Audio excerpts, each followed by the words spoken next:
So you is it when you got to you got the injury? Is that when you reverted back? Okay, maybe I should lean on this music. What does that mean about going back into music? Because what were you just writing and singing by yourself, or what was it that you were doing? Yeah, I've written songs. My mom still has you know crumbled up paper with some of the bad rap songs I wrote in the '80s.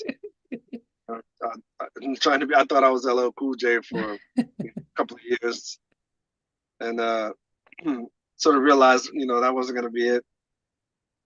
Um, Also because it's different now, but and hip hop was about street culture Mm, for a while, and you know you had to if it wasn't that, then it was a different thing. But music in general always appealed to me. R&B music, funk. I grew up on that, so I'd always written songs, even as a child. But then once the injury happened, I I sort of have an engineer's mind in a way. I'm an artist, but I also think very analytically and mechanically. So I love Babyface. He was my like target. Like that was like the guy. I just thought he was the best writer. And so what I started to do was uh, listen to his songs one by one, and I diagrammed like, okay, he's starting this key. This is what the verses are doing rhythmically. This is okay. Here's the section. Here's the pre-chorus B section. Oh, then he's doing the chorus. I sort of cracked the code of what his formula was, and I became obsessed with it, man. I just notebooks full of like these sort of like bad geometry looking sort of literally the same way I was English major, so the same way I diagram sentences, mm, I sort of used that same format to diagram his songs. wow. That sort of became my model for what I was trying to do, and made a lot of bad ones, and then really bad. Still do still make a lot of bad ones. Still catching breaks for sure.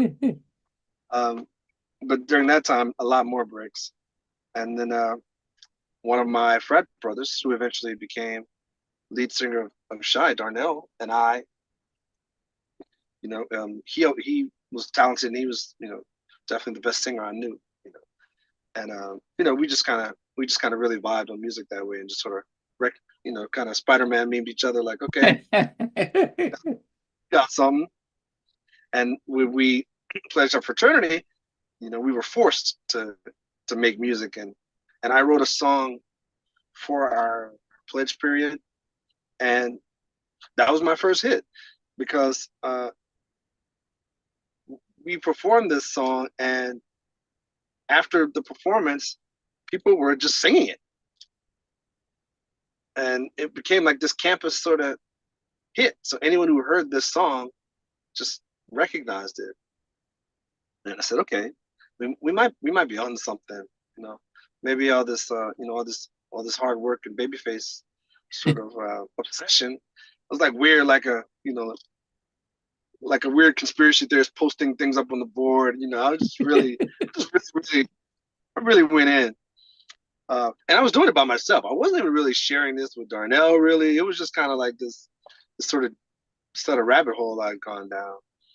Um, but that was the first time it connected. And I said, okay, D, we should do this, right? So we formed a duo that we Okay. called Beta. Terrible, terrible, terrible name. And so we started making music, and my brother, my older brother, lived in California, and he always just really had my back. He just really believed in me for uh, reasons I do not understand. But Wow. he'd send a few $100 to go get in the studio, and yeah, I would.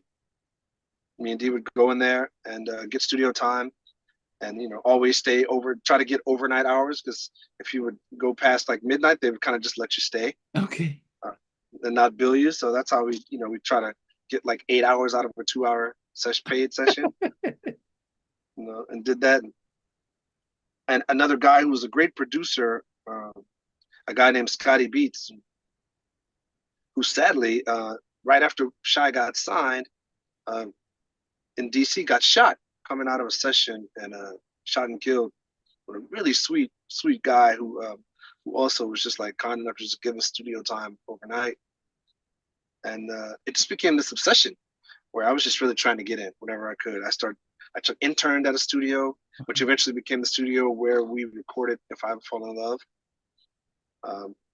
So yeah, we were just really trying to get in. So through a series of making some bad music with D, we just wanted to expand the sounds. We're like, we need more. We need more voices, right? At the time, Boyz II Men is popping, and Jodeci starting to pop, and Okay. we're like, man, we need to sort of maybe get in on that. And so then we added another one of our frat brothers, Mark, who was actually a really, really solid piano player and could really write songs. And we had another guy named Kevin, who was our fourth member. And then Kevin, right as things were about to kind of get serious, and we said, okay, we need to either not do this or just commit to it, right? Kevin got into med school. Oh, okay. It's like, I got to go with that. We're working at this med thing. We're like, you sure, man? We might go. He's like, yeah, I don't know. A lot of guys around Howard are trying to make a music career right now. I don't know, man. So he probably wisely went with med school. Mark also had actually the same choice. Med school was his option, and he actually chose Shai. Wow. So, yeah. And after Kevin dropped out, we needed another guy. Darnell had a roommate named Garfield who was seen around campus, like trafficked in the same circles a little bit. And he's like, oh, he can sing. I was like, yeah, this guy sings. I think he'd run for like student government president or something. I was like, this guy sings.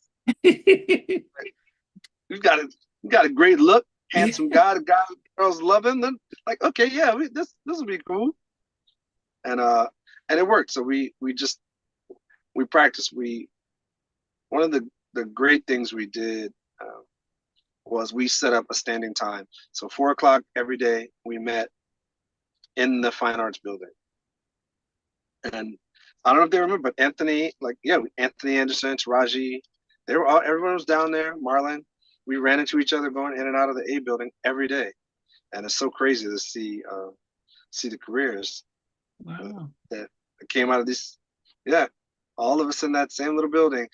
Chris Rock's ex-wife, Malak, in Compton at the time, she was in my class there.